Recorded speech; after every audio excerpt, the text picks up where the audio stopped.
Every movement in music has a golden era. For Jamaica, the 1990s was a decade of unprecedented creative explosion. It was the moment when the spiritual essence of reggae collided with the digital aggression of dancehall. And at the heart of this collision stood two figures who redefined the Sing-J dynamic forever. To the world, they were the perfect team: Wonder, the singing prince with a voice so smooth it could heal a broken heart, and Buju Banton, the Gargamel, whose gravity roar sounded like the very earth of Jamaica was speaking. When they collaborated, it wasn't just a song, it was an event. They were the silk and the sandpaper. But history is often written by the victors, and the spotlights aren't always shared equally. While Buju Banton ascended to the status of a global prophet, a modern-day Bob Marley, Wonder was often relegated to the role of the supporting act. For years, the fans wondered, what happened to the brotherhood?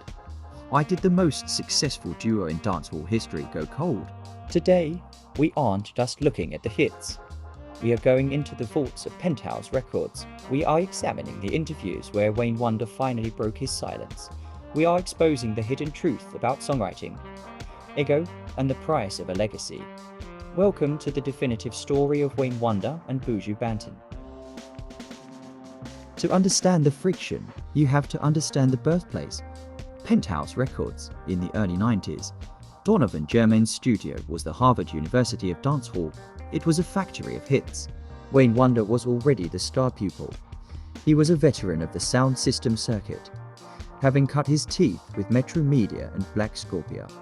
He was the soulful backbone of Penthouse. When a teenage Mark Myrie, later known as Buju Banton, walked into the studio, he was raw, loud, and hungry.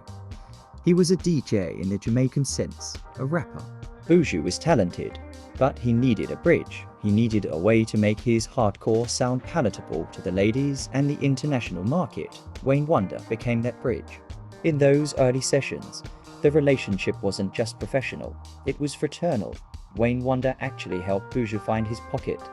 He showed him how to timing his flows against a melody. Listen to Bonafide Love. That isn't just two artists recorded separately. That is a conversation. That is a bond. During this time, they were inseparable. They toured the world together.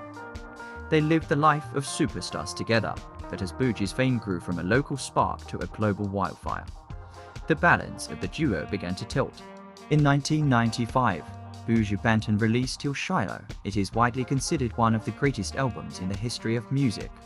It marked Buju's transition from slackness and gun talk to Rastafarian consciousness. Buju became a hero, a symbol of black resistance. But where did this leave the singing prince? While Buju was becoming a prophet, Wonder was still seen as the R&B guy.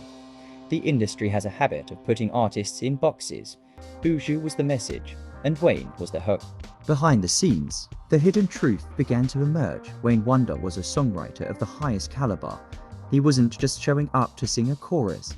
He was often the architect of the melodies that made Buju's tracks catchy. In the music business, the person who hosts all raps often gets the credit for the energy, while the singer who provides the soul is seen as secondary.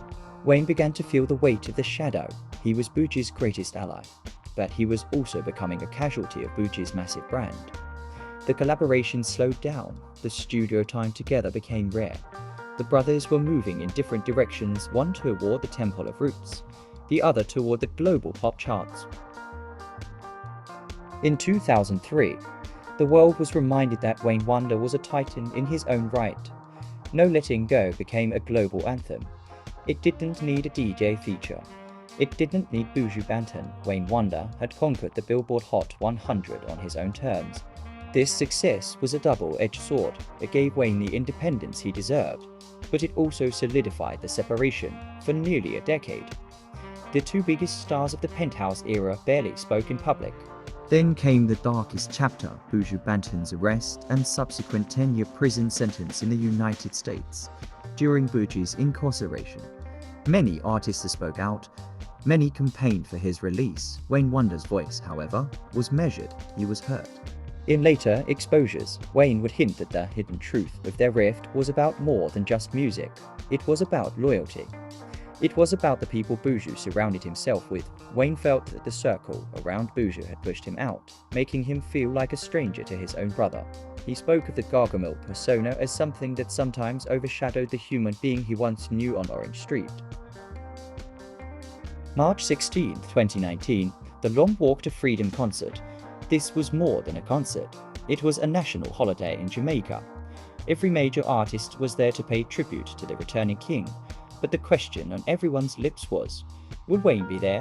When the rhythm for Bonafide Love started, and Wayne Wonder stepped onto that stage, the roar from the crowd was louder than any explosion. They hugged, they sang, they looked like the brothers of 1992 again. But as the lights faded and the fans went home, the hidden truth remained. A single performance is a beautiful moment, but a partnership is built on more than a stage show. Since that night, we haven't seen a new Wayne Wonder and Buju Banton album. We haven't seen the Silk and the Sandpaper reunite in the studio. Wayne Wonder's exposure of their relationship is a cautionary tale of the music industry. It's a story about how fame can distort a friendship, and how the hidden contributors to a legacy often have to fight the hardest to be remembered. Wayne Wonder didn't just sing the hooks, he helped build the Gargamel and Buju Banton. For all his greatness, was at his most bona fide when Wayne Wonder was by his side. What is your hidden truth about this duo? Was Wayne Wonder the real genius of the Penthouse era? Should they put aside their differences for one last album? Let us know in the comments. Your engagement keeps the roots of this music growing. Don't forget to like, share, and subscribe to Reggae Roots. One love, respect, and the legacy continues.